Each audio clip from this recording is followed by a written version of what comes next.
You ask, what can be done? So what can people do? That's the $64 question. We should take nothing for granted. Only an alert and knowledgeable citizenry can compel the proper meshing of the huge industrial and military machinery of defense with our peaceful methods and goals. You can say what you want to about the military-industrial complex, but quite frankly, the buck stops with our members of Congress. The supplemental $25 billion included in this bill for operations is not enough. $98 million to upgrade the fleet of B-2 bombers. Today, the government's resources are being spent so heavily in areas that don't return value for the American public. And at some point, the government policies just become so out of whack with what the country actually needs. Our country spends more on defense than all of the other 18 members of NATO. No one has any doubt about the need to defend the country. But if the money we spend on foreign affairs in the United States today, 93% of it is controlled by the Pentagon, 7% by the State Department. That's militarism. That's not defense of the country.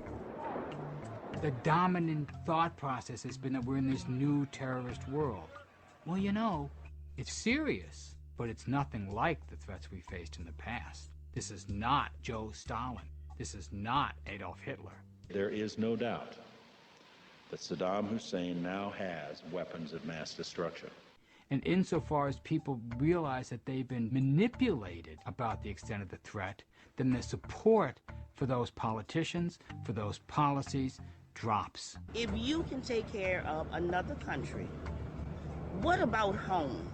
And if this happens at the same time that the American public is demanding that their needs be satisfied, where's FEMA? Where's the mail? That if we can build hospitals for Iraq, why can't we build them for Detroit? If we can print textbooks for the kids of Iraq, how come my kid doesn't have a textbook in his school?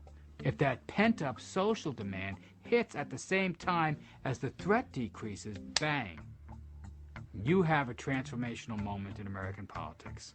Our toil, resources, and livelihood are all involved. So is the very structure of our society. I think my grandfather would be very sympathetic to our domestic situation here. Life is hectic. Life is busy.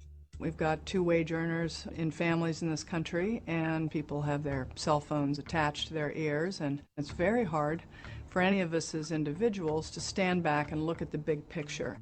But I dare say that our way of life is going to depend on greater public participation over time, because at the moment, a smaller and smaller handful of people are actually directing the business of this country.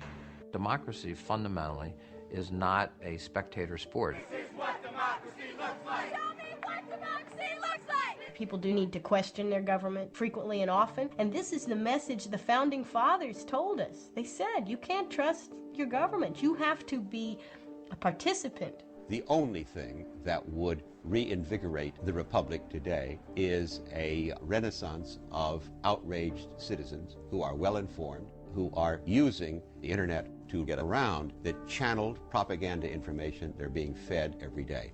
At the end of the day, Eisenhower believed that the ultimate check on unwarranted influence of any special interest was an alert and knowledgeable citizenry. The military-industrial complex is not inevitable. It's not unbeatable. You can change it. You should not lose hope. We just lost the battle to stop the last war. But this is a never-ending cycle. You have to keep fighting.